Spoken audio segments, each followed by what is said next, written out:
El acuerdo que ha celebrado Argentina, el ministro Caputo, dentro del gobierno de Milei, con el FMI, va a requerir de un tipo de cambio oficial más alto. ¿Cómo llegamos a ese cálculo? Bueno, el anuncio que se ha hecho es que se ha vuelto a lo que era un acuerdo perdido del gobierno anterior, que viene realmente de una renegociación, tratar de fijar pautas a partir del acuerdo original que se celebra durante el gobierno de Mauricio Macri.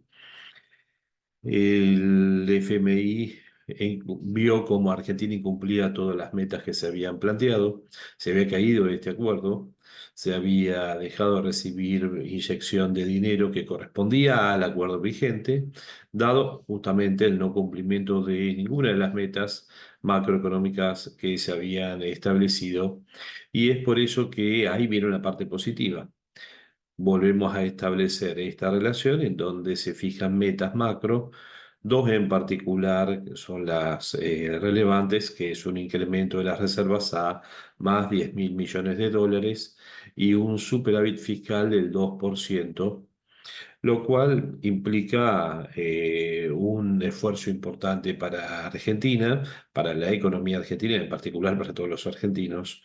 A cambio recibimos 4.700 millones de dólares que permitirían cubrir lo que ya erogación realizada y al mismo tiempo erogaciones futuras. La próxima revisión sería sobre el mes de mayo de este año 2024. Ahí vemos qué es lo que tiene que ver esto con el tipo de cambio. Bueno, justamente hace semanas atrás habíamos hablado de si era racional, si era lógico, como había dicho el ministro Campos, un dólar de 650, y hacemos el cálculo de que ese tipo de cambio justo cubría lo que era la inflación del periodo de Alberto Fernández. Eso nos llevaba a que 6,50 quedaba atrasado si había un aumento del tipo de cambio y una inflación como la que sucedió, de un 25,5%, que es lo anunciado ayer por el INDEC. Bueno, ahí estaríamos llegando a un poco más de los 800 pesos, que es el tipo de cambio oficial. Ahora tenemos en enero una posibilidad de tener un nivel de inflación similar a este, otro 25%. Si fuera así, nos vamos a estar encontrando con una necesidad de terminar enero con un valor del dólar cercano a los 1.000 pesos. Y si al mismo tiempo durante febrero suponemos que por lo menos hay un mínimo control de las variables y la inflación llega a un 20%, entonces estaríamos terminando febrero con un tipo de cambio oficial de 1.200. Si no, vamos a tener un atraso cambiario y eso va a no permitir cumplir con lo que es la meta de reservas, sino que por el contrario empeorar el nivel de las reservas. Nosotros tenemos que pensar en todos los condicionantes que va a haber o todos los factores que van a afectar al mercado cambiario oficial en pocos días. Es más, ahora comienza, estaríamos diciendo para ubicarnos bien, semana que viene, lo que es la necesidad de comenzar a pagar las primeras importaciones del periodo Milei, que más las deudas anteriores que se mantienen por importadores. Hay un cálculo que habla de unos 60.000 millones de dólares. Bueno, ayer se pudo colocar en una tercer colocación de el bono libertario cerca de 1.200 millones de dólares, pero el acumulado hoy está un poquito por encima de los 1.300 millones de dólares que son absorbidos por este bono para cubrir obligaciones. Si lo llevamos al porcentaje en relación al total de deuda flotante comercial que puede existir, estamos hablando un poquito cercano al 2%, un poco por encima del 2% de esa deuda comercial. A ese ritmo no vamos a poder resolver ese problema. Eh, no se resolvió tampoco el problema de las reservas internacionales negativas, porque cuando se acumuló reservas, no pagando importaciones, al mismo tiempo se le giró dinero al Tesoro a cambio de un bono intransferible para que pueda cubrir también obligaciones del propio Tesoro. En definitiva, lo que estamos encontrando es que las reservas no han mejorado en este primer mes de gestión, que hay que comenzar a cubrir lo que son obligaciones de importaciones y que el mecanismo que se había ideado para poder trasladar lo que era el peso de esta deuda flotante comercial no funcionó, o por lo menos hasta hoy. ha permitido absorber 1.300 y poco de millones de dólares sobre una deuda flotante de 60.000. Además, tenemos deuda de corto plazo que está venciendo. Tenemos en febrero pagos de bonos que son en dólares o por lo menos que son bonos duales que van a pagar el tipo de cambio oficial y que cualquiera que lo cobre puede ir al dólar financiero para poder transformarlos en lo que son pesos. Además, hay una distorsión del cepo que quita los incentivos a lo que es acudir como liquidador de dólares en ese mercado. Al mismo tiempo, sabemos que ese tipo de cambio oficial no es de equilibrio, sino permite que importadores, ahorristas, todavía hay personas que no pueden y no se han resuelto acceder al mercado cambiario, sea MEP. Entonces, ese tipo de cambio que decimos que puede estar en 1.200 es siempre y cuando que mantenga las condiciones actuales de restricción al ingreso al mercado cambiario, pero eso al mismo tiempo, si yo sé que no puedo reparar dólares, no los voy a vender si los tengo en stock. Buscaré de cualquier manera salir a comprar los dólares en el mercado que pueda. O sea, que genera un incentivo de acumulación de divisas por expectativas de suba de las propias divisas. Entonces, ¿cómo voy a seducir para ingresar capitales para la inversión dentro de la economía? ¿Mm? Sabiendo que al mismo tiempo todos los incentivos es para que suba el tipo de cambio oficial. ¿Sí? Estamos hablando de una baja de impuestos, no, una suba de impuestos, un blanqueo que todavía no se ha materializado, una reducción del déficit fiscal, pero que todavía tampoco se está realizando en la práctica y todavía hay emisión. Entonces me estoy encontrando con dificultades de aprobación de un pseudo plan que está implícito entre el DNU y la ley Omnibus, pero que todavía falta al mismo tiempo, en caso de ser aprobado, seguramente no en enero, ojalá que sí, sino en febrero, su reglamentación e implementación con todo el retardo que implica ese hecho. Volvemos a repetir, hay un aumento importante en el nivel de los precios de la economía y eso al mismo tiempo va a generar una retroalimentación sobre las necesidades de ajuste de salarios y de distintas fuentes de ingresos para parte de la población que va a retroalimentar la necesidad de incremento de transferencias, además del gasto público, lo cual, si no resuelvo esta situación, me va a llevar a mayor emisión y eso retroalimentará lo que es el aumento del tipo de cambio, con una disparada en lo que es o un incremento en lo que es la brecha entre los tipos de cambio financieros y el tipo de cambio oficial que incentiva más al movimiento especulativo.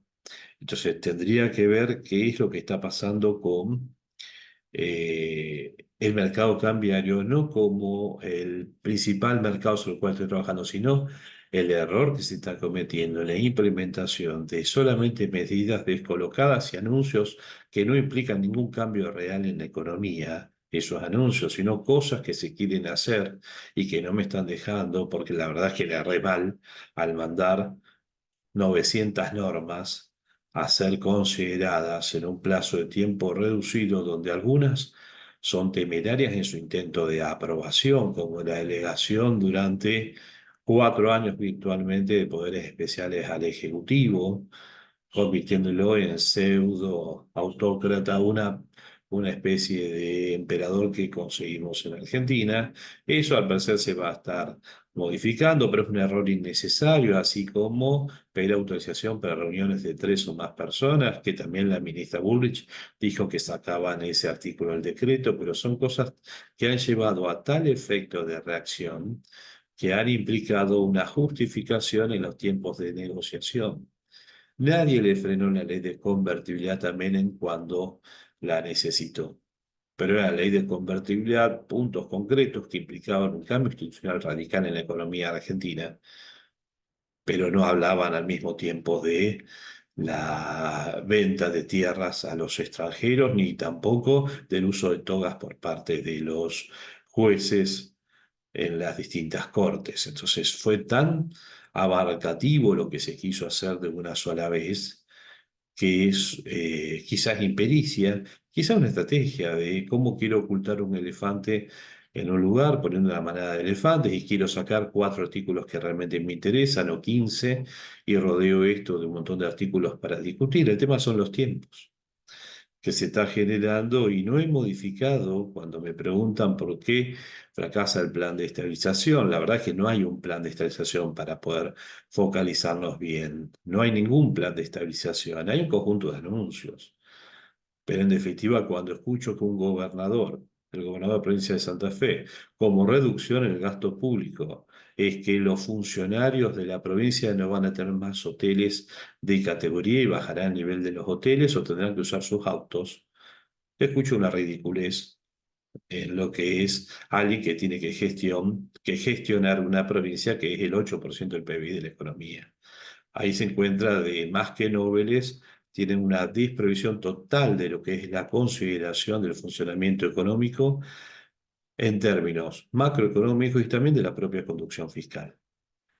La falta de capacitación de los dirigentes y de quienes los acompañan queda evidenciada en frases de ese tipo. Entonces, si eso lo llevamos a una provincia, lo podemos llevar también a lo que son municipios. Por supuesto que estamos hablando de la nación. Nos vamos a estar encontrando que los anuncios y las medidas, como ir en una línea ir en línea a Davos y volver, pueden significar algo simbólico, pero no va a impedir que aquel que cobra un ingreso de 300, 400 o 250.000 pesos esté reclamando un incremento al nivel de la inflación y eso va a ser para el sector público un incremento en lo que es la necesidad de erogaciones. Para quienes reciben transferencias, va a tener que darle también transferencias. No puedo dejar de dar transferencias a los que significa, por ejemplo, alimento en los comedores, porque voy a tener gente en la calle reclamando alimento. Entonces, si es por ahí el ajuste, primero, incumple totalmente con lo que se había anunciado en la campaña. Y segundo, es inconducente porque en 15 días tengo una manifestación en la calle pidiendo un ajuste de todo tipo. Y recordar que Rodrigazo cae no porque lo hace Rodrigo al ajuste salarial posterior, sino que sale de su cargo y vienen otros que conducen la economía y terminan realizando incrementos salariales que buscan compensar y recomponer los deterioros en los ingresos reales y eso inestabiliza más la economía.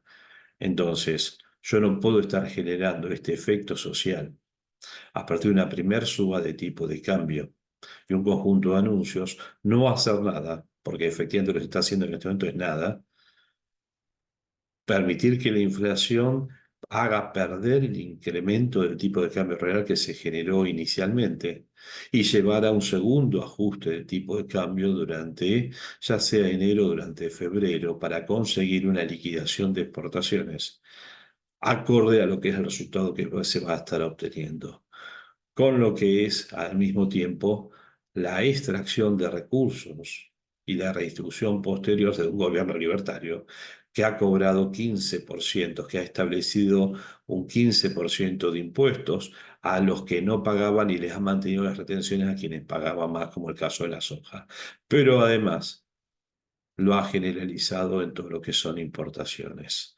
Esos 30.000 millones de dólares que se van a estar cobrando, ese conjunto de dólares PBI no van a alcanzar para lograr el superávit fiscal que debería obtenerse. Va a haber que bajar más el gasto público y va a haber que licuar lo que es el ingreso real de aquellos que reciben transferencias y los empleados públicos, salvo que se planea aumentar más los impuestos. Todo totalmente alejado respecto a lo que se había planteado en campaña, y eso va a hacer perder mucho la imagen al presidente y seguramente lo va a debilitar en lo que es su conducción económica. Esperemos que tomen otro tipo de medidas, que aumentar el tipo de cambio lo van a tener que hacer para poder cumplir con las metas que se han pautado con el FMI. Porque no es que 10.000 millones que compremos ahora 10.000 millones, 10.000 millones netos, partiendo de menos 11.000 o 12.000, que es la situación real, y al mismo tiempo pudiendo pagar importaciones y al mismo tiempo liberando lo que es la restricción de acceso cambiario para el conjunto de la población. Si no, tenemos un cepo más duro que el que teníamos antes. ¿Mm? Entonces, cuando quiero acordarme, lo que vamos a terminar al partir de todas las medidas que se están tomando es con un gran incremento de deuda en divisas, con un peso mayor de esa deuda, con una traslación mayor hacia la población del pago de esa deuda. y sin haber resuelto ninguno de los problemas reales de la economía. Hay que recordar que cuando uno establece un tipo de cambio fijo, se fue al enfoque monetario de balance de pagos para aquellos que quieren ver teóricamente el porqué de las distintas postulaciones. La cantidad de dinero, el modelo de dinero es endógeno. Y lo que vamos a estar encontrando es que esa política monetaria que al mismo tiempo complementa este conjunto de medidas que se están haciendo, como por ejemplo regular tasas de interés, no es conducente para el restablecimiento de la estabilidad macroeconómica. Pero eso lo dejo para aquellos teóricos que viendo los videos también pueden realizar algún tipo de análisis un poco más allá del superficial que implica dar un conjunto de cifras y algún tipo de análisis conectando variables, pero sin mostrando el razonamiento teórico que hay por detrás. Cualquier sugerencia, agradecida, positiva o no, por debajo del video, sino por email a santiagotamonzo@gmail.com, sino desde la página web de Consultor Financiero desde Contacto, y ahí podré estar respondiendo. Muchas gracias.